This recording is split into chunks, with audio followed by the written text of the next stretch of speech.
नमस्कार। कभी सोचा है कि जब घड़ियां नहीं थीं, स्मार्टफोन तो दूर की बात है, तब हम इंसान वक्त का हिसाब कैसे रखते होंगे? इसका जवाब पता है कहाँ था? ठीक हमारे सर के ऊपर, आसमान।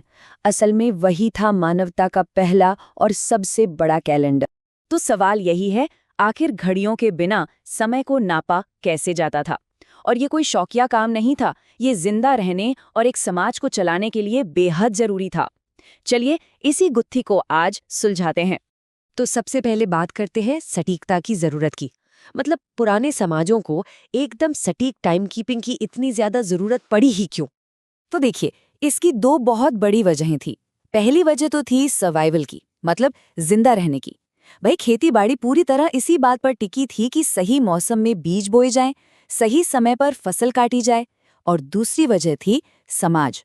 सारे रीति रिवाज, त्योहार, इन सब के लिए कॉमन कैलेंडर होना तो जरूरी था ही, ताकि सब कुछ एक साथ एक लय में हो सके।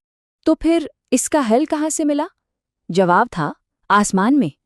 लोगों ने ऊपर देखा और उन्हें दो एकदम कुदरती घड़ियां मिल गईं, सूरज और चांद। सूरज ने साल और मौसमों का एक लंबा भरोसेमंद चक्र बनाया। धरती सूरज का एक चक्कर पूरा करती है और मौसम बदल जाते हैं। ये पूरा एक साल का हिसाब खेतीबाड़ी जैसी लंबी प्लानिंग के लिए बिल्कुल परफेक्ट था। मिस्र का जो मशहूर सोलर कैलेंडर है वो इसी पर तो आधारित था। और दूसरी तरफ था चांद। उसने एक छोटी और तेज लय दी। चांद के घटने बढ़ने से महीने बने, और इन्हीं महीनों ने त्योहारों और रोजमर्रा की जिंदगी को एक ढांचा दिया। लेकिन यहीं एक बहुत बड़ी मुश्किल सामने आई। ये दोनों घड़ियां, जो अपने आप में एकदम परफेक्ट थीं, वो एक दूसरे के साथ तालमेल में नहीं चलती थीं, और यहीं से एक बड़ी कंफ्यूजन खड़ी हो गई। सूरज के हिसाब से एक साल में, मतलब मौसमों के एक पूरे साइकिल में, मोटी तौर पर 365 दिन होते हैं।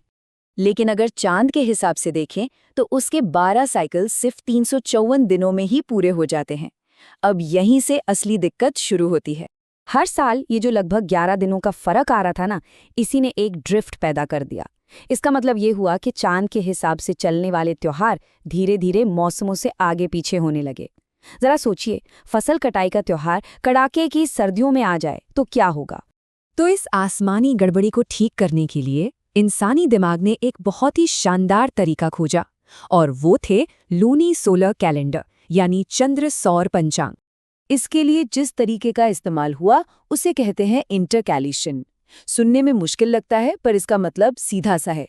कैलेंडर को वापस मौसम के साथ लाइन में लाने के लिए बीच बीच में एक एक्स्ट्रा दिन या महीना जोड़ देना।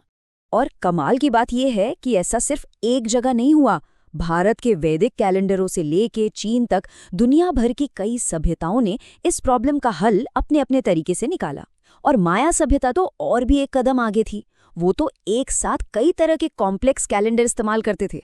लेकिन रुकिए, ये सिर्फ टाइम ठीक करने की बात नहीं थी। इसका एक बहुत गहरा सामाजिक असर भी था। क्योंकि सीधी सी बात है, जिसका समय पर कंट्रोल था, असल में उसी का पूरे समाज पर कंट्रोल था। ये सारी कहानी इस एक लाइन पर आकर टिक जाती है कि समय पर नियंत्रण का मतलब था समाज पर नियंत्रण। ये जानना कि अगला मौसम कब आएगा, यही तो असली ताकत थी। जिन लोगों के पास कैलेंडर का ये ज्ञान था, चाहे वो पुजारी हों या राजा, वही लोग तय करते थे कि कब फसल बोई जाएगी, कब त्योहार मनाया जाएगा, मतलब समाज किस धुन पर चलेगा। और इसी ज्ञान ने शासकों की सत्ता को और मजबूत बनाया। तो कुल मिला के बात यह है कि एक वक्त था जब समय आसमान में लिखा हुआ था। सितारों को देखने से शुरू हुई ये कहानी समाज को कंट्रोल करने तक जा पहुंची। और ये हमें आज एक बहुत दिलचस्प सवाल पर लाकर खड़ा करता है। अगर उस जमाने में समय आसमान में लिखा था, तो आज के जमाने में समय कहाँ लिखा है?